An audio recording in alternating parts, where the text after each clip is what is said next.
శివార్లలో జరిగిన ఘోర రోడ్డు ప్రమాదం. ప్రముఖ బిజినెస్ మ్యాన్ మిత్రానందనికి ఈ రోజు ఉదయం ప్రమాదం జరిగింది.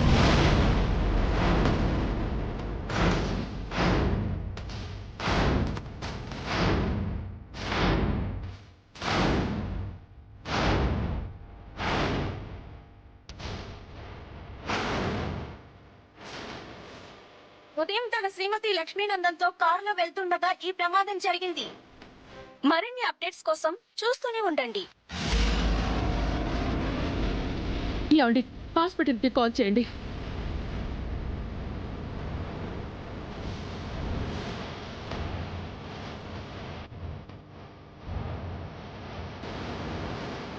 మేడం, మీకు ఫోన్ వచ్చిందే.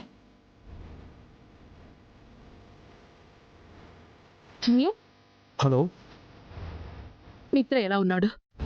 ఇప్పుడే హాస్పిటల్కి తీసుకొచ్చాను అత్తయ్య. ట్రీట్మెంట్ జరుగుతుంది. మిత్రకేం కాలేదుగా? తను బానే ఉన్నాడు కదా?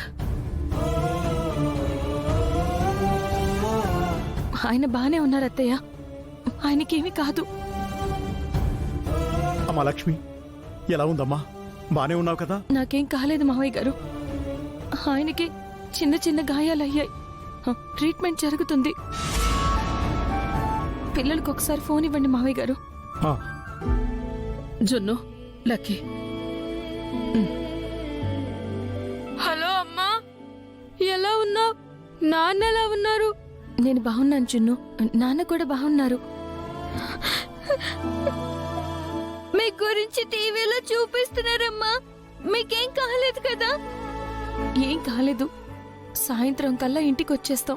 మీరు కంగారు పడకండి. ఇటివ్వు లక్కీ. మేము హాస్పిటల్కి వస్తున్నాం లక్ష్మి. వివేక్, పద. చిన్న పిల్లలు హాస్పిటల్కి రాకూడదు నాన్న. జాను, వీళ్ళని చూసుకో. వాళ్లతో నువ్వు కూడా వెళ్ళు. రాయిలా నించుంటావే, వెళ్ళు. నన్ను కాపాడడానికి నువ్వు చేయాల్సిందంతా చేసావు.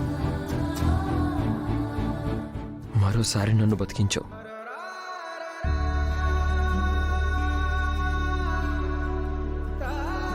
అలాగే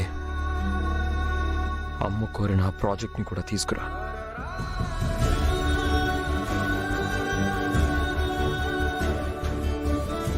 నువ్వు గెలుస్తావనే నమ్మకం నాకుంది లక్ష్మి.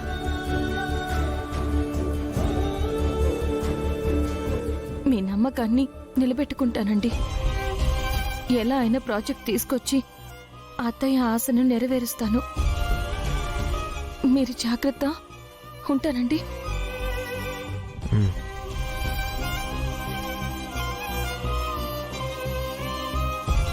అసలు ఈ యాక్సిడెంట్ ఎలా జరిగింది మిత్రా? టెండర్ ప్లేస్కి త్వరగా వెళ్ళాలని ఫాస్ట్గా వెళ్తున్నాను డాడ్. టైర్ బ్లాస్ట్ అయ్యి కార్ కంట్రోల్ తప్పింది. కాసేపటికే కార్ బ్లాస్ట్ అయిపోయింది. మా టైం బాగుంది. అంతకుముందే లక్కీ, జున్ను మాకు కాల్ చేశారు. లక్కీతో మాట్లాడుతూ కార్ స్పీడ్ తగ్గించాను. లేకపోయింటే ఇంకా ఎక్కువ ప్రమాదం జరిగేది డాడ్. లక్కీ ఫోన్ చేసి ఉండకపోతే ఏం జరిగేదో. యాక్సిడెంట్ అయ్యాక లక్ష్మి నన్ను కాపాడితే, యాక్సిడెంట్ అవ్వకముందు లక్కీ కాల్ చేసి నన్ను కాపాడింది.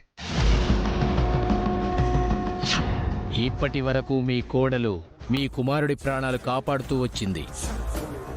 ఆ గండాలు శాశ్వతంగా తొలగిపోవాలంటే అతని రక్తం పంచుకు పుట్టిన కూతురు వల్లే సాధ్యమవుతుంది. అదే ఆడకూతురు చేత మృత్యుంజయ హోమం జరిపించినప్పుడే ఆ శాప విమోచనం అవుతుంది.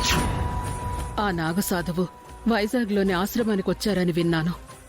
వెంటనే వెళ్ళి ఆయన్ని కలవాలి. వివేక్, నువ్వు మిత్ర దగ్గరే ఉండు. ఏమండి, మనం వెంటనే ఒక చోటికి వెళ్ళాలి. త్వరగా పదండి. ఇప్పుడెక్కడికి అరవిందా? నేను చెప్తాను, పదండి పదండి. వివేక్, మిత్ర జాగ్రత్త. పదండి.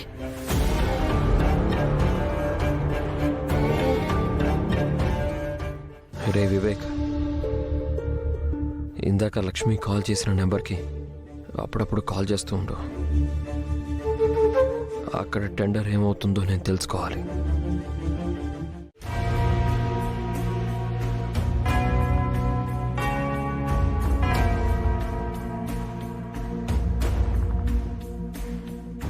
నువ్వు ఎంత బలంగా కోరుకున్నా ఈ ప్రాజెక్ట్ నీకు రాదు లక్ష్మి.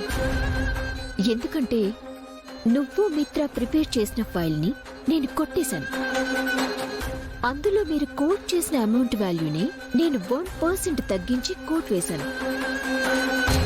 సో ప్రాజెక్ట్ ఫైనల్ అయ్యాక నీ ప్రాణాలు కూడగట్టుకొని వచ్చి నువ్వు సాధించింది ఏమీ లేదు అన్న డిసప్పాయింట్మెంట్తో వెళ్తావు. ఓటమితో నల్లబడిపోయిన నీ ఫేస్ ని చూస్తూ నేను నవ్వుతూ వెళ్తాను. మీరు సబ్మిట్ చేసిన ఫైల్స్ అన్ని నేను చూశాను. బిడ్డింగ్ అండ్ కొటేషన్ వైజ్గా చూస్తే మిగతా కంపెనీల కన్నా 2 కంపెనీలు ముందున్నాయి.